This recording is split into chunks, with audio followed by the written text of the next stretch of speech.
Hello friends, my name is Cheti Dewangan और आज की इस वीडियो में हम लोग देखने वाले हैं रिसेप्टर के बारे में। रिसेप्टर एक प्रोटीन होता है जो कि सेल में प्रेजेंट होता है। ठीक है, तो फिर ये ना सेल के जो है सरफेस पे भी प्रेजेंट हो सकता है या फिर सेल के अंदर में भी प्रेजेंट हो सकता है। तो सबसे पहले हम लोग देखते हैं इंट्रोडक्शन। ये binding of specific signal molecule and transduce signal. तो जो रिसेप्टर होता है ना, वो स्पेसिफिक जो बाइंडिंग मॉलिक्यूल होता है जिसे लिगेंड कहा जाता है, वो लिगेंड आके रिसेप्टर से बाइंड होता है। उसके बाद सेल के अंदर सेलुलर रिस्पॉन्स जनरेट होता है जिससे जो सेल की एक्टिविटी है वो आगे बढ़ती जाती है। ठीक है, इसकी हिस्ट्री देखें तो फिर जो साइंटिस्ट थे एरलिच और लैंगले, उन्होंने 1852 और 1925 में इसकी डिस्कवरी की थी। इसका क्लासिफिकेशन देखिए, रिसेप्टर दो टाइप्स के होते हैं। ये इंट्रासेलुलर हो सकते हैं या फिर सेल सरफेस रिसेप्टर हो सकता है। इंट्रासेलुलर मतलब कि ये या फिर साइटोसोल में प्रेजेंट रहेंगे या फिर न्यूक्लियस के अंदर में प्रेजेंट रहेंगे। और दूसरा है सेल सरफेस रिसेप्टर। ये तो या तो हाइड्रोफिलिक नेचर के हो सकते हैं या फिर लाइपोफिलिक नेचर के हो सकते हैं। ये जो है सेल के सरफेस पे मतलब कि प्लाज्मा मेम्ब्रेन पे प्रेजेंट होते हैं।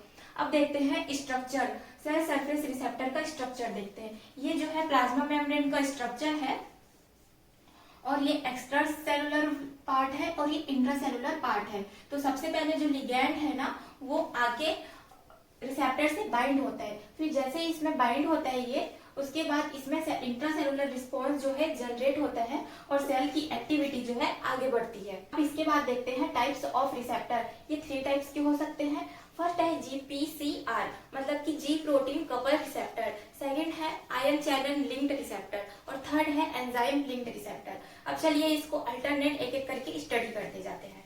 चलिए अब स्टार्ट करते हैं GPCR के बारे में, जो कि है जी प्रोटीन कपल रिसेप्टर। इसके बारे में बात करें तो एक पॉलीपेप्टाइड चैन होता है जो कि प्लाज्मा मेम्ब्रेन को 7 बार रिपीट करके क्रॉस किए हुए होता है। ठीक है, इसमें एन टर्मिनस प्रेजेंट होता है और सी टर्मिनस, 2 टर्मिनस प्रेजेंट होते हैं। तो एन टर्मिनस में इसके लिगैंड बाइंडिंग डोमेन होता है, जो कि यहाँ पे लिगैंड बाइंडिंग साइट होता है। यहाँ पे आके लिगैंड बाइंड होता है और इधर सी टर्मिनस होता है जहाँ पे जो है जी प्रोटीन लिंक्ड होता है। इसलिए इसे जी प्रोटीन कपल रिसेप्टर या फिर जी प्रोटीन लिंक्ड रिसेप्टर कहा जाता है। इसे सर्पेंटाइन रिसेप्टर भी कहा जाता है क्योंकि इसमें 7 बार क्रॉस होता है। इसमें 7 डोमेन जो है प्रेजेंट होते हैं। जो एक्स्ट्रा सेलुलर पार्ट में ना 4 डोमेन प्रेजेंट होते हैं, जबकि जो इंट्रा सेलुलर पार्ट होते हैं उसपे 3 डोमेन प्रेजेंट होते हैं। इसमें जो है जी प्रोटीन लिंक्ड होता है जो कि 3 सब यूनिट से मिलके बने होते हैं, अल्फा, बीटा और गामा। इसमें जो है जीडीपी या फिर जीटीपी बाइंड होता है। जी प्रोटीन को हेट्रोटाइमर भी कहा जाता है। हेट्रो का मतलब होता है अलग अलग और ट्राइमर का मतलब होता है 3। जैसे कि इसमें 3 सब यूनिट पाए जाते हैं, अल्फा, बीटा और गामा, तीनों अलग होते हैं। ये जो है यूकैरियोटिक्स में प्रेजेंट होते हैं और ये जो GPCR है वो एक लार्जेस्ट फैमिली होता है। अब देखते हैं पाथवे। जो GPCR है वो बहुत ही इंपॉर्टेंट रोल प्ले करता है, जैसे कि एडिनाइलिल साइक्लेज में और IP3DAG पाथवे में और चैनल रेगुलेशन में इसका रोल होता है। अब देखिए फंक्शन के बारे में, तो फिर इसका जो मेन फंक्शन होता है वो स्मेल, टेस्ट या फिर पेन रिसेप्शन में इसका रोल होता है।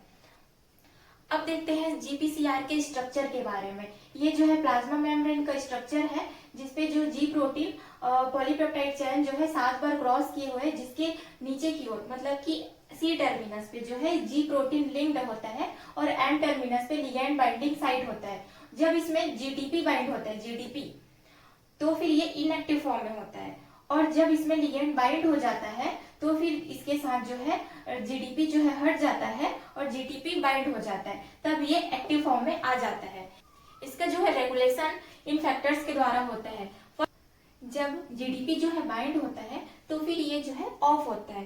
गोनोसाइन एक्सचेंज फैक्टर के प्रेजेंट पे जीडीपी इसमें ऐड होता है और जीडीपी जो है यहाँ से रिमूव हो जाता है, तो फिर ये ऑन हो जाता है। उसके बाद जब GAP मतलब कि होता है GTPase एक्टिवेटिंग प्रोटीन के प्रेजेंट में यहाँ से एक फॉस्फेट रिमूव हो जाता है और ये वापस से जो है GDP में चेंज हो जाता है, जिससे ये फिर से ऑफ हो जाता है। इस प्रकार से इसका रेगुलेशन होता है। जैसे ही इसमें GDP बाइंड होता है उसके बाद इसके जो 2 सब यूनिट होते हैं, बीटा और गामा, ये इससे अलग हो जाते हैं और इससे फिर सेकंड मैसेंजर का जो है फॉर्मेशन होता है। फिर जो प्रक्रिया है वो आगे बढ़ती है। अब देखते हैं second type of cell surface receptor, जो कि है आयन चैनल लिंक्ड रिसेप्टर। ये वापस से दो टाइप्स में डिवाइड होता है। फर्स्ट है लिगैंड गेटेड आयन चैनल, इसमें जो बाइंडिंग मॉलिक्यूल होता है ना वो एक लिगैंड होता है। और सेकंड है वोल्टेज गेटेड आयन चैनल, जिसमें वोल्ट मतलब चार्ज के थ्रू जो है ये ओपन या फिर क्लोज होता है। तो सबसे पहले हम लोग देखते हैं लिगैंड गेटेड आयन चैनल्स। तो ये ट्रांसमेम्ब्रेन प्रोटीन है, ये एक रिसेप्टर है और ये प्लाज्मा मेम्ब्रेन का स्ट्रक्चर है जिसपे जो है ये रिसेप्टर जो है प्रेजेंट है। तो यहाँ पे बहुत सारे आयन प्रेजेंट है और जब यहाँ पे लिगैंड जो है अब्सेंट है तो फिर ये क्लोज रहेगा, ठीक है। और जैसे ही इस पे लिगैंड आके बाइंड हो जाएगा, आयन चैनल जो है ये खुल जाएगा और यहाँ पर से जो आयन है इसके थ्रू सेल के अंदर प्रवेश कर जाते हैं। यही एक लिखा है कि allow ion to flow in the cell response to the binding of a ligand to receptors. अब सेकंड है वोल्टेज गेटेड आयन चैनल। इसमें ना वोल्ट के थ्रू होता है, ठीक है, मतलब कि चार्ज के थ्रू।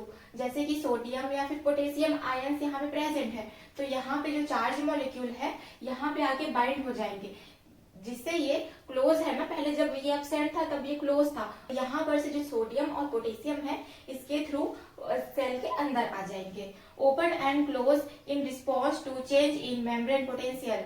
एग्जाम्पल है सोडियम चैनल और पोटेशियम चैनल। चलिए देखते हैं अब third type of cell surface receptor, जो कि है एंजाइम लिंक्ड रिसेप्टर।